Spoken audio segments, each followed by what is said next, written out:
ગુજરાતી સિનેમામાં એક કલાકાર એવો છે જે ફક્ત પડદા પરનો સ્ટાર નથી પણ દરેક ગુજરાતીના દિલમાં વસે છે।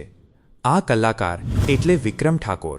આ ખાસ વિડીયોમાં આપણે જાણીશું વિક્રમ ઠાકોરની સંઘર્ષથી સફળતા સુધીની સફર, તેમની અદ્ભુત જીવનગાથા અને એ કયું કારણ છે કે લોકો આજે પણ તેમને અતૂટ પ્રેમ કરે છે। વિક્રમ ઠાકોરનો જન્મ 1 એપ્રિલ 1984ના રોજ ગાંધીનગર જિલ્લાના ફતેપુરા ગામમાં થયો હતો। બાળપણથી જ સંગીત તેમના જીવનનું અભિન્ન અંગ હતું।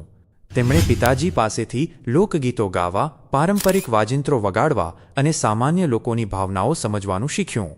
આ શરૂઆતી અનુભવે તેમને આજની સિનેમા અને સંગીતની દુનિયા માટે પાયો પૂરો પાડ્યો। સંગીતની યાત્રા, સૂર અને લોકપ્રિયતા।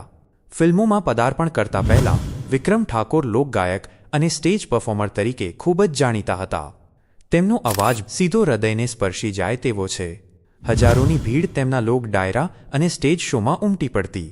આ કારણે તેઓ ગ્રામ્ય ગુજરાતમાં અતિશય લોકપ્રિય બન્યા। ફિલ્મી પ્રવેશ, સિનેમાનો પ્રારંભ। વર્ષ 2006માં વિક્રમ ઠાકોરે ગુજરાતી સિનેમામાં પ્રવેશ કર્યો તેમની બ્લોકબસ્ટર ફિલ્મ એકવાર પીયુને મળવા આવજે દ્વારા। આ ફિલ્મ જબરદસ્ત સફળ રહી। તે ફક્ત તેમનો ડેબ્યુ જ નહોતું, પરંતુ લાખો દર્શકો સાથેના તેમના ગાઢ સંબંધોની શરૂઆત હતી। ફિલ્મોની વિશિષ્ટ શૈલી, સાદગીનું દર્શન। વિક્રમ ઠાકોરની ફિલ્મો ગ્લેમર વિશેની નથી। તેમની ફિલ્મો વાતો કરે છે। ગ્રામ્ય જીવનની સાદગી, નિષ્કપટ પ્રેમ કથાઓ, માતા પિતા પ્રત્યેનો આદર, સંસ્કારો અને પરંપરાઓ, જીવનના સંઘર્ષો।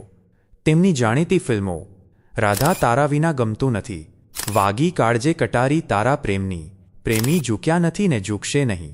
આ વાર્તાઓ માત્ર પડદા પર નહીં પણ લોકોના દિલમાં જીવંત રહે છે। તેમનો અવાજ, આત્માનો સૂર। જ્યારે વિક્રમ ઠાકોર ગાય છે ત્યારે તે માત્ર એક ગીત નથી લાગતું, તે એક સંપૂર્ણ જીવનગાથા જેવું લાગે છે। તેમના અવાજમાં છે વિરહની પીડા, નિર્મળ પ્રેમ અને દેશી માટીની સુગંધ। વ્યક્તિત્વ, નમ્રતાની ઓળખ। મોટા સ્ટાર બન્યા પછી પણ વિક્રમ ઠાકોર આજે પણ સરળ અને નમ્ર રહ્યા છે।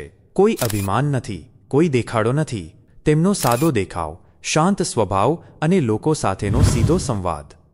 લોકપ્રિયતાનું રહસ્ય, લોકોનો પ્રેમ। લોકો વિક્રમ ઠાકોરને આટલો પ્રેમ કરે છે કારણ કે તેઓ સામાન્ય માણસની વાત કરે છે, તેઓ સામાન્ય જીવન જીવે છે, તેઓ મા બાપનો આદર કરે છે અને સફળતા પછી પણ જમીન સાથે જોડાયેલા રહે છે। એટલે જ ગુજરાતની જનતા કહે છે વિક્રમ ઠાકોર આપણો પોતાનો છે। વિક્રમ ઠાકોર માત્ર એક અભિનેતા નથી, માત્ર એક ગાયક નથી, તેઓ એક જીવંત ભાવના છે, ગુજરાતી સંસ્કૃતિનું એક પ્રતિબિંબ છે। અને એ જ કારણ છે કે આજે પણ તેમને કહેવામાં આવે છે ગુજરાતી સિનેમાના લોકહૃદયના હીરો। એટલું જ નહીં, વિક્રમભાઈ સમાજમાં દાન ભેટ પણ બહુ આપે છે। સમૂહ લગ્નમાં દાન પણ આપે છે અને વરઘોડિયાઓને ભેટ પણ આપે છે। અને હાલમાં જ શ્રી સદારામ કન્યા હોસ્ટેલના ભૂમિપૂજનમાં પણ એમને મોટો ફાળો આપ્યો છે। એટલે જ વિક્રમ ઠાકોર એ આપણો પોતાનો હીરો છે।